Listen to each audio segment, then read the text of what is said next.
It was exactly 5 years ago today that the U.S. was in Cuba and lost 2-1 against Trinidad and Tobago. Of course, that defeat, coupled with a variety of other results, we should say, guaranteed that the U.S.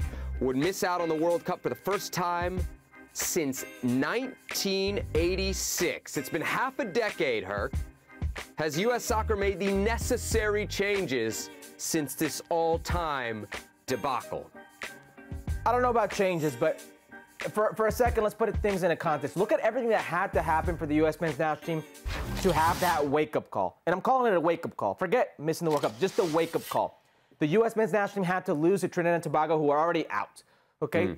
Mexico had to lose to Honduras. Costa Rica had to lose to Panama. Panama scores a phantom goal that never goes in. All these things happen. The stars align, and the U.S. men's national team, who had a 3% chance of missing the World Cup before that game happened, misses the World Cup. But you can't call them unlucky. They had 10 games, no, 10 games to sort that out. I'm not calling them unlucky. I'm telling you what happened for the wake-up call. Listen to my words, the wake-up call. U.S. soccer desperately needed this wake-up call.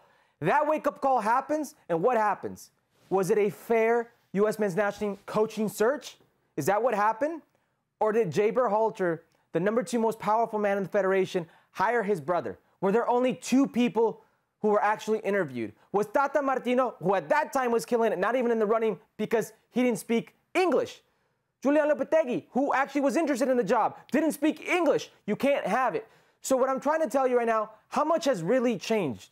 Greg Berhalter took a group of young players, a pool of young players, and pretty much said, all these veteran players, you are out. That pandemic hit, which I think actually gave Greg Berhalter time with these young players, got rid of these older players, and he stuck with them. And somewhere along those lines, you saw growth of a lot of different players, prime players today in the U.S. men's national team. But if you're asking me if enough has changed in U.S. soccer, no. Look at everything that transpired under the umbrella, on the men's side, on the women's side, who is still involved, where they are involved.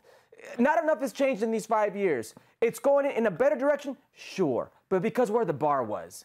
Yeah, I like how you called it a wake-up call, because it really did feel like something so dramatic that things had to be done. If you remember, Sunil Gulati was the president of U.S. Soccer at that time. He'd basically been in charge for more than a decade. He took over in 2016. There was a moment in there when you thought Sunil Gulati was going to be president of U.S. Soccer for life. If they don't fail to qualify for that World Cup, Herc, I don't think he steps away. And there's other things that happen in the aftermath of that, right? With Sunil Gulati out of the presidency, you have that crazy presidential race of 2018. And what comes out of that, which I think is really important, it's kind of like a bureaucratic thing, but we've talked about it before on this show, is the uncoupling of U.S. soccer and Soccer United Marketing, which we know is the marketing arm of MLS. And that independence for the federation, for me, is something that is huge for all of American soccer. Long term, it may hurt MLS, but for all of American soccer, and that includes the national team, I think that uncoupling, that breakup was very good. I don't think that happens if Sunil Gulati is still president, and I don't think that Sunil Gulati is not the president anymore if the U.S. had indeed qualified and beaten or drawn against Trinidad. So I think there was some major changes, Herc, that are really, really critical that frankly don't happen if the U.S. doesn't lose and doesn't get eliminated there. You're right. Remind me really quick, who stayed with Soccer United Marketing? U.S.'s main rivals south of the border, of course. FMF keeps the model going. The other thing I would point out, if we want to complain about things that haven't changed, if you remember, after that defeat, people were talking about a lot of big picture things that were wrong in American soccer. And something that came up a lot, which is very near and dear to me as a former youth soccer coach, is the pay-to-play model for kids, right? Because if you don't have a free or a cheap or an accessible system, you don't get a lot of people in that system. Your national team is going to eventually suffer for that. I don't think that's changed, Herc. I still work in that space a little bit. Youth soccer is still super expensive. Dude, you got a kid that's about to start. You got to take on like a second or third job if she's going to be in travel soccer, right? That's right. That's exactly what you got to do. It's an unfortunate event in U.S. soccer, or in our landscape, where it's still very much an elitist sport. Things have to change if soccer wants to continue to grow in the right direction in this country.